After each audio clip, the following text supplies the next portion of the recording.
Hoy nos estamos tomando un café inmobiliario desde el Hilton en Santa Marta y conversando con el gran Franklin Toledo de Olmos Arc. Hermano, muchas gracias por aceptar este café y gracias por aceptar compartirnos de tus buenas prácticas y aprendizajes en el mundo de la construcción, arquitectura, desarrollo. ¿Cómo estás? Muy bien. Hermano, este espacio es muy sencillo, es poder transmitir de lo que ha sido tu proceso de buenas prácticas, que podamos enriquecer el proceso de los que nos están escuchando y entre todos crear conocimiento y también los que estamos ahí viendo, te aseguro que hay algo que tienes y que puedes compartir, así que déjalo en los comentarios. Hoy vamos a hablar de cómo abordar un proceso de construcción para personas que no son constructores, que tal vez no están familiarizados con el mundo de transformar un inmueble, de contratar obreros, de hacer diseños, La famosa autoconstrucción. algo así. Pero todos tenemos el sueño y a veces no es que no se quiera contratar servicios de un profesional. De hecho, tú eres arquitecto. Eh, no es que no se quiera, sino que a veces los recursos son muy limitados y no vamos a entrar a juzgar del que lo hace o no lo hace, Claro. simplemente es una realidad. Entonces, hablemos ya de cómo hacerlo de la mejor forma posible. A propósito, está terminando ahorita un hotel maravilloso y de hecho por eso el porqué de este tema y estuvimos visitando su obra y conociendo ese proceso. Entonces, ¿qué tal si hablamos un poco de cómo ha sido ese proceso y las enseñanzas que puedes transmitir a raíz de ese proceso constructivo de ese hotel, ¿vale? Entonces, recomendaciones generales, una persona que quiere hacer un proceso de construir, va a comprar una casa, o voy a hacer unos apartaestudios, o voy a hacer un pequeño hotel, o voy a hacer mi desarrollo, ¿por dónde empezar? ¿Qué recomendaciones puedes dar desde lo que tú has vivido? Bueno, como regla general, delimitar en verdad qué es lo que queremos en el proyecto, qué lograr en el proyecto. Cuando llamamos a un maestro de obra, le decimos de pronto, bueno, no, yo quiero construir un segundo piso en mi casa y te pide un adelanto X, cuadraron 20, 30 millones de pesos y de una vez te va a pedir el 50% del adelanto. Eso es una bandera roja inmediata. Uno, para llevar a cabo un proceso de construcción, tienes que llevar como unos hitos que se vayan cumpliendo. Por ejemplo, llevando a cabo este ejemplo del segundo piso, pues primero se tendría que hacer la placa, después pues se tendrían que levantar las paredes, después el techo y después pues equipar el segundo piso con lo que viene siendo el porcelanato, la pintura de las paredes y demás, como hablando muy general. Entonces, antes de empezar y dar un gran enganche al maestro de obra o la persona que vaya a construir esto, pues delimitar los alcances de ese proyecto y dividirlo como en las más pequeñas fases que puedas. Por ejemplo, son 5 partes importantes en ese segundo piso, que es la losa, que son las paredes, el techo y ya el equipamiento que le vayas a poner. Pues primero divide en un 10% lo que va a hacer la losa, después pagas las paredes, pagas el techo y demás con respecto al avance de la obra, porque entonces te pide un 50% sin siquiera empezar, ya tenlo por seguro que al mes del trabajo ya ese maestro de obra no va a venir más. Que se vayan haciendo los debidos procesos y se va pagando conforme el avance de la obra. Eso es un tip muy importante pues para que no te salgas del presupuesto inicial. En cuanto a una práctica, digamos, muy común o un momento de decisión que se toma y es mejor contratar a todo costo un maestro, decirle, haz la losa y cuánto me vale hacer la losa, o siempre será mejor decir, yo te pongo los materiales y cuánto me cobras tú por la mano de obra. ¿Qué recomiendas?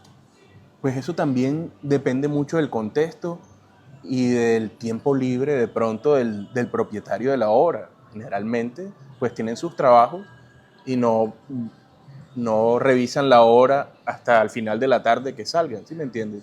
Entonces, contratar a una persona por días puede parecer más barato, pero realmente me parece a mí que es contraproducente. ¿Por qué?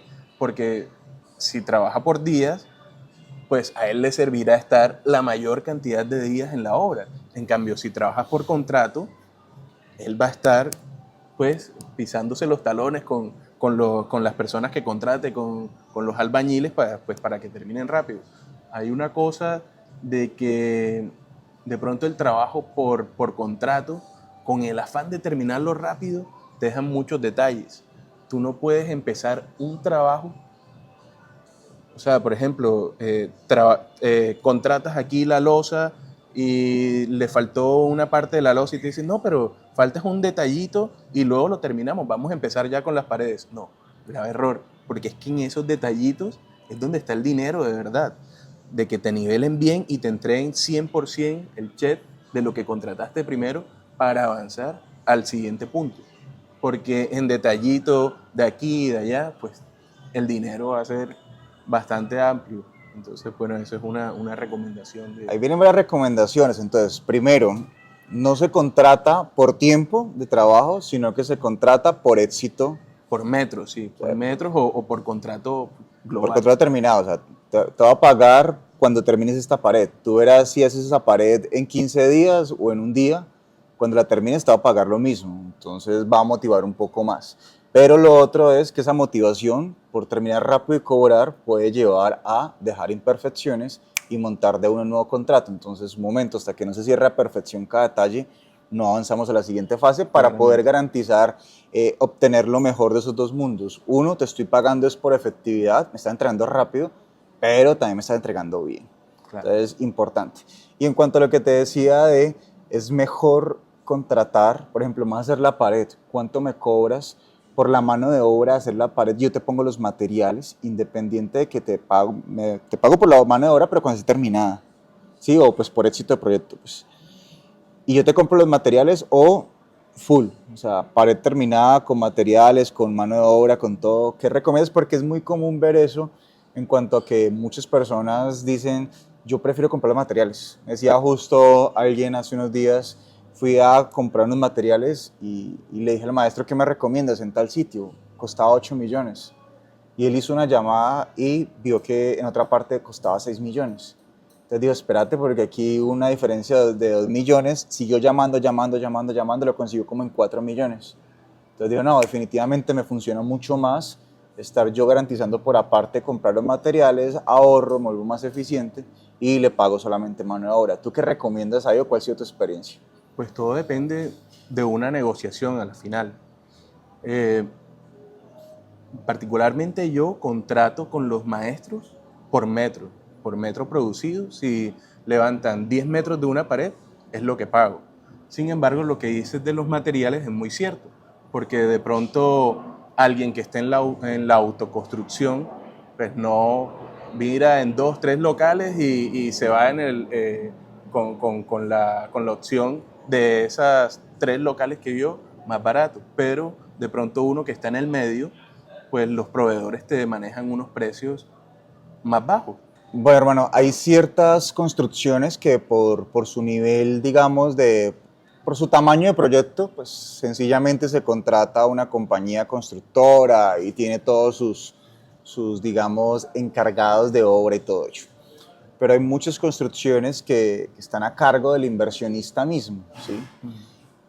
Y uno de los dolores más comunes es el manejo de las personas de obra. Todo lo que tú debes conocer, desde el tema de no usar la implementación y que sucedan accidentes, desde el tema que no se te presentan a trabajar el lunes, desde el tema de que se te desaparece material. ¿Qué tú puedes recomendar en cuanto a la gestión de las personas de obra? Pues básicamente nos devolvemos al consejo del principio y es como seccionar la obra, seccionar los procesos. Si yo, por ejemplo, voy a hacer, en el caso del hotel, voy a hacer la piscina y esa piscina requiere X cantidad de material, 200 bolsas de cemento, tantas varillas, o sea, está, antes de empezar, está ya diseñado cuál es el material que necesitamos. Y en la obra tiene que haber una bodega y un bodeguista que nos va a evitar ese tema de que nos roben, porque es muy común de que pase. Entonces, para evitar eso al máximo, pues, cómo gestionar los procesos. Bueno, esta semana vamos a figurar el hierro, lo hacemos. Y se pone en obra solo ese material que se va a utilizar. La otra semana vamos a encofrar, vamos a tomar los niveles. Pues debe estar en obra solo esos materiales que vamos a necesitar. Si se pierde algo, pues ya tú te vas a dar cuenta, porque es que en esa misma semana es que estamos utilizando esos materiales. No debe pasar. ¿Sí me entiendes? Entonces, en la planificación evitamos todos esos desperdicios, todos esos robos, todos esos contratiempos, todas esas cosas que en teoría no deberían suceder. Apegarnos lo más posible al plan. En cuanto al tema de no se presentaron los lunes a trabajar, llegaron tarde. Eso es algo, y más en la costa. Y más en la costa. Porque como así, todos los lunes son festivos.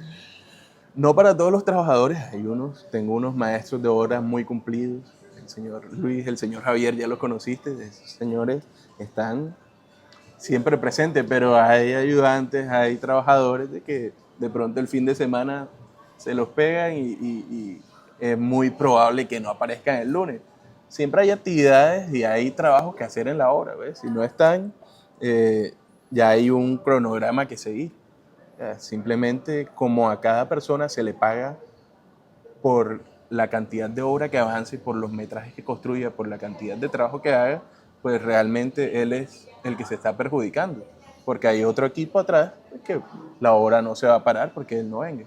Sin embargo, es una costumbre como de la región, es difícil trabajar con eso, pero manejable también. Antes de empezar esa entrevista le dije a Franklin, hermano, ¿de qué hablamos? Y me dijo, hablemos de la gente de cómo hacer una obra sin arquitecto. Pero saben algo, este man es arquitecto. Contraproducente, pero, pero una realidad del país. Me gustó algo de ahí, eso, hermano, o sea, es no ignorar una realidad, ¿sí? Una cosa es lo que uno recomienda, no recomienda hacer, y otra cosa es ignorar una realidad, y pues bueno, dejemos unas herramientas y cada uno vive su proceso. Pero quisiera, digamos, por eso el tema de construcción para no constructores.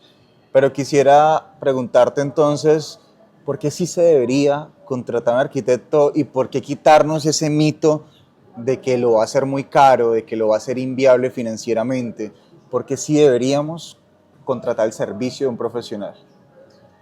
Pues porque precisamente un profesional estudió para eso. Uno de pronto viendo obras ajenas, de cosas que van contra toda lógica, por ejemplo, y no es tan obvio, la verdad es que no es tan obvio. Uno al diseñar, por ejemplo, algo tan común como una casa, hasta el comedor de una casa, aquí la zona social de una casa, tienes que ver la orientación del sol, la orientación de las brisas. ¿Por qué? Un tip súper básico. ¿Ya? Tú vas a autoconstruirte tu casa. Siéntate un día entero en el lote. Está el lote pelado, está el lote vacío. Siéntate un día entero y mira la ubicación del sol. Tú, por regla general, deberías ubicar las habitaciones en el lugar donde sale el sol. ¿Por qué? Porque es la zona más fresca del día, porque el sol solamente le va a dar generalmente como hasta las 9, 10 de la mañana. Después de ahí, de mediodía hasta las 5 de la tarde o a veces hasta las 6 de la tarde cuando se oculta el sol, debería darle en la zona social porque es la zona donde no vas a pasar tanto tiempo como tú en tu habitación. El sol debería darle más que todo como a la zona de la sala, a la zona del comedor, de la cocina, porque en la cocina estás cuando haces el desayuno, cuando haces el almuerzo y haces la cena. Es preferible que le dé ahí el sol a que te dé en tu habitación y tengas un mayor consumo energético porque debes tener más tiempo el aire acondicionado prendido, tienes que comprar blackout, tienes que estar desesperado porque ese cuarto siempre va a estar caliente. Algo tan sencillo como la ubicación lo es todo en una vivienda. Recomiendo entonces zonificar, estar un día en el lote o medio día en el lote y ver de dónde viene la brisa, cuál es el recorrido del sol, si tienes un árbol para no tumbarlo, sería bueno aprovecharlo de cierta manera, incluirlo en la obra y no hacer pues una caja de concreto que al final de pronto puede ser bonito porque hay muchos materiales, que hacen bonitas las obras, pero no significa que esto sea funcional. Aquí sí lo es porque generan una sombra, genera un ambiente, pero uno ve casas, construcciones con fachadas muy bonitas, muy ostentosas, pero que al final no solucionan. Ahora está muy de moda el vidrio y lo ponen directamente al sol. No, te aseguro que no hay nadie a mediodía que esté ahí disfrutando de eso, que si colocas ese mismo vidrio en el lugar que le da el sol de la mañana, es más gratificante, es más fresco. Entonces, cosas como tan básicas, pero que no son tan... Hermano, algo que hace muy atractivo el mundo de las inversiones inmobiliarias es que es una forma de invertir que es fácil de entender. Cuando tú compras un apartamento, no es ciencia nuclear entender que un apartamento, para qué sea usar, lo compro, lo pago, lo pongo en renta y es algo práctico, sencillo. Pero los inversionistas en su proceso de ir avanzando van deseando cada vez un poco más de ganancias y normalmente terminan llegando a las fases de construir o de remodelar o de transformar inmuebles. Eso te da más dinero, más ingresos, pero también puede llegar a complicar un poco más la fórmula, a agregar muchos más elementos. ¿Cómo conservamos esa simplicidad o cómo se le pierde el miedo? ¿Sí? Piensa pronto en la primera vez que te enfrentaste con una construcción, con una obra, tantas cosas que uno desconoce. Puede ver eso como algo muy complejo, tantos términos. Entonces, ¿tú qué le recomiendas a esa persona que va a hacer su primera transformación, su primera obra? Desde lo humano, ya desde lo que siente uno, desde el miedo, desde el desconocimiento, desde... ¿Qué le recomiendas para que siga adelante, para que no vaya a detener, que no se vaya a frenar, que esto no sea un impedimento? Porque es un lugar muy bondadoso donde puedes ganar mucho, te puede hacer mucho bien. Entonces, que no nos detengamos desde lo humano para proseguir. ¿Tú qué recomiendas en ese aspecto? Pero la mejor recomendación desde mi punto de vista no es porque sea arquitecto, es que vayas de la mano con un profesional, porque es que ya él tiene un recorrido. Si tú es la primera obra que vas a hacer, tú no sabes ni las dimensiones de la columna, tú no sabes la dosificación del concreto, y entonces son muchas cosas que pueden fallar y son fallos costosísimos en las construcciones. Son costosas, o sea, no nos echemos mentiras. Si tú tienes el acompañamiento de alguien que ya vivió el proceso, realmente te ahorras demasiado dinero. Es más caro construir solamente con un maestro de obra que porque es que tú le estás pagando, él te va a decir que sí a todo. Todo es posible para él. En verdad que sí. Él te puede manejar luces de 10 metros. Eso se puede hacer. Pero cuando se caiga, tenlo por seguro que él no va a estar ahí. Ya se mudó de la ciudad. Entonces son procesos que si es primera vez que lo haces, sería lo mejor ir acompañado de alguien que sepa. Ya que tú estés al 100 en la obra y te quieras dedicar a eso, también se vale, pues ve de la mano del proceso con él y ya en la segunda hora pues contratas a, a un ingeniero pues que te calcule, eso siempre tiene que pasar. Pero ya de la obra puedes estar a cargo tú porque ya tienes un bagaje. Pero si tú no sabes hacer algo, sí me doy a entender, o sea, son errores muy caros los que vas a cometer. Total. Hacer equipo, ¿no? Apalancarnos en otros. Puede que yo no lo he vivido, pero otro sí lo vivió. Y puede ser relativamente fácil y económico atraer ese que ya lo vivió y es como comprar experiencia. Total. Y bueno, muy buena recomendación. Hermano, muchas gracias. Muchos éxitos y bendiciones para tus proyectos. E igual para todos, muchos éxitos, bendiciones para ti. Y te invito a que si no nos sigues aún, sigas en el canal, le des suscribir. Voy a dejarte también las redes de Franklin para que también lo puedas seguir. Y déjanos tus comentarios. Estoy seguro que tú también tienes mucho que aportarnos en relación con este tema. Un gran abrazo para todos.